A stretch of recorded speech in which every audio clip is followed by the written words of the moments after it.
Good morning and good afternoon sa ating mga viewers. So, yun, kaway-kaway tayo dyan. So, ngayon pakita ko lang po sa inyo bakit napakaganda yung magnegosyo kaysa mag-empleyado, ano. So, ngayon ko-compute natin para maintindihan natin. So, sabihin na lang natin na sumasahod po tayo sa sa pagiging empleyado ng sabihin na natin is 30,000. 30,000. So ito po yung sinasahod natin sa pagiging empleyado. So yung iba hindi naman umabot sa ganitong yung sahod na ganito kalaki. Pero mayroon naman iba na mas malaki pa dito or kadalasan ganito ang yung sinasahod sa araw-araw, no. So yun kung sumasahod ka ng 30,000, so ita times mo yun sa sa 12 months, mayroon kang 360,000 sa loob ng isang taon. Kung ikaw ngayon ay nagtatrabaho ka 20 years plus 40 years, so 60 years ka magtatrabaho. So 40 years ka magtatrabaho, ita times natin yung sinasahod na 30,000 monthly. So ayun, mayroon siyang 360,000. Ita times natin yan sa 40 years. Ayan. So mayroon lang tayong 14 million na kinita. So ito, yung 40 million na yan, siyempre saan natin yan 'di ba? Siyempre hindi pa natin binawas yung mga araw-araw na gastusin, kita plan to. So siyempre yung pangarap naman natin ay siyempre kailangan natin makuha yon. So 14 million na kinita, so i-minus natin yung yan, 40 million, minus natin yung may pangarap ka. Mayroon kang pangarap na sabihin natin bahay, di ba? Minus mo yung bahay, na sabihin natin ang bahay mo ay mayroon kang 5 million na bahay. 5 million. Ayan, so ang natira is 9 million. So siyempre may pangarap ka pa na sasakyan. So yung pangarap mo na sasakyan is 2 million. 2 million na sasakyan. So ang natira na lang is 7 million. So siyempre saving. Siyempre after nang magtatrabaho ka is siyempre hindi naman hihinto yung yung gastos. Siyempre meron kang saving na 7 million.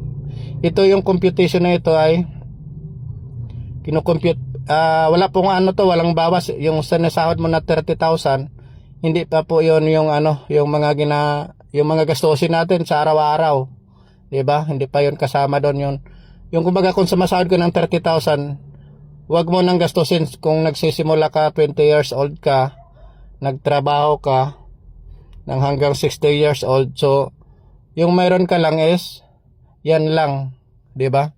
So kung hindi ka gumagastos, paano naman 'yon kung gumagastos ka, 'di ba? So paano?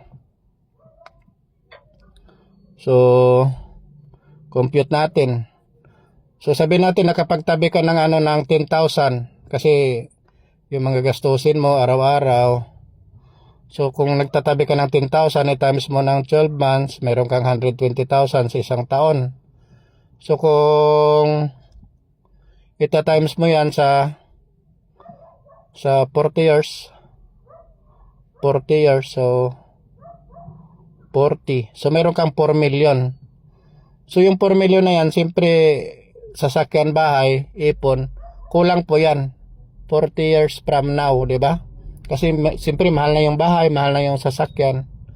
Kaya kung isa kang empleyado na makapanood dito, so kumbaga nako-compute na po yung pwede mong mangyayari sa after pag retired mo. Kaya kung ikaw nangarap ka ng ng tulad niya kondo, yan, sasakyan.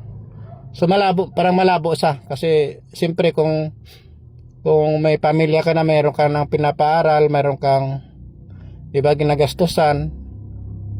So makukuha mo yung yung magkaroon ka ng bahay through Pag-ibig or mangutang ka sa bangko. Kaso lang 30 to 25 to 30 years mong paghulugan yon, di ba? So kaya kailangan natin ng additional income. So kailangan natin talaga ng additional income na kung saan ayan pwede mangyari sa inyo na pwede kang kumita ng extra income. Yan.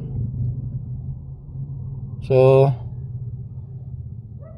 ayun, sa mga gustong ng extra income, pwede tayo dito. Yan yung mga nangyayari sa akin dito sa pagiging businessman ko, di ba? Ng iyong pamilya. Salamat, Uno. Ngayon po, ang cheque ko, 80,162 sa loob ng isang buwan. Maraming salamat, Uno. Ang buhay ko ay nagbago. Kaya ikaw, huwag mo nang patagalin para to sa pamilya mo. Ang hawak kong check ngayon ay 106,823. Kinita ko po ito sa panahon po ng pandemic. Sobrang ganda po talaga ng trending online opportunity nito. Gamit lang po ang cellphone at Facebook nyo.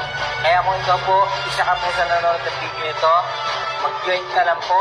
Kung subukan nyo po, tulungan ka po namin dito. Salamat po. Pera, walang oras. At mas nakakalungkot, mas maraming wala ng oras, wala pang pera. So, laking pasasalamat ko sa Diyos Ama na nabuksan ang isipan namin ngayong sitwasyon na to. Ngayon, mayroon tayong online trading system, no? So, natulungan akong kumita ng malaki. New normal na kapatid, no? So, makabagong normal. Kaya kung gusto mo na may pagbabago sa buhay mo, kailangan may gawin kang bago. Maraming salamat ulit. Sa uno, natupad ang pangarap ko. Ang cheque ko po ngayon ay 340,075 pesos. Buti na lang sinubukan ko ang online trending business na kahit busy ka man sa work mo ay pwede ka kumita sa maliit na puhunan, malaki ang kitaan. Salamat sa Uno. Ang maganda dito, ang cheque ko is 431,700. Ginagawa ko lang ito kasabay ng trabaho ko. Kung ikaw katulad ko na nag-work, busy sa trabaho, di ginagawa sa opisina or sa OFW ka man or sa ang sulok ng mundo, kaya mo isabay ang trending online business na to. So, huwag ka na magdalawang isip, mag-join ka na. Salamat, Uno. Ang cheque ko